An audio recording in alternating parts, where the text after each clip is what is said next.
చాలా రోజుల నుండి ఒక న్యూస్ అయితే నేను వింటాను. అదేంటంటే ఒక హీరోకి, ఒక ప్రముఖ డైరెక్టర్ల కంట గొడవ వచ్చిందంట. దానివల్ల ఆ సినిమా ఆగిపోయిందంట. ఆ సినిమా ఏందిరా అని చెప్పి వాడు ఎవడో ట్విట్టర్లో ఒక క్వశ్చన్ రేజ్ చేసిండు. ఇక దాన్ని పట్టుకొని ఇంకేముంది, ఎన్టీఆర్ నీలే, మన నీల్ గారు తీసినటువంటి సగం సినిమా, మన నీల్ గారు ఇచ్చినటువంటి ఫుటేజ్ ఎన్టీఆర్ సాటిస్ఫైయింగ్గా లేరు. ఆ స్టోరీ కూడా ఎన్టీఆర్ అనక నచ్చలేదంట. దానివల్ల వీళ్ళిద్దరికీ భేదాభిప్రాయాలు వచ్చి సినిమా అయిపోయింది, సినిమా షెల్యూడ్ అయింది అని చెప్పి చాలా అంటే చాలా పుకార్లు చాలా రోజులుగా వింటున్నా. దాని గురించి ఈ రోజు మాట్లాడుతున్నా. 100% అది రాంగ్ ఫ్రెండ్స్. ఇదేం కొత్త కాదనమాట.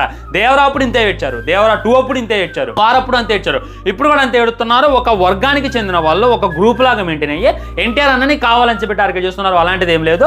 వాళ్ళు భేదాభిప్రాయాలు రావడానికి, కొట్టుకోవడానికి, తిట్టుకోవడానికి నీలాగా నాలాగా నిబ్బాలు కాదు, నీలాగా నాలాగా ట్విట్టర్లో ఫ్యాన్ వాచ్ చేసుకునేటటువంటి లఫ్ట్గాలు కాదు. వాళ్ళు ఒక డిగ్నిటీ డైరెక్టర్, ఒక టాప్ హీరో, ఒక టాప్ డైరెక్టర్. ఒకవేళ ఈ ఫుటేజ్ సరిగ్గా రాలేదు అని చెప్పి నీల్గా కనిపిస్తే ఆయన అమ్మంటే చక్కగా తెస్తాడు. నాకు ఇది నచ్చలేదు నీల్ అంటే ఓకే ఇంకోటి తెద్దామని చెప్పి ఇంకోటి తీసుకుంటారు. అంతేగాని ఏదో నిబ్బాల్లాగా చిన్నపిల్లగా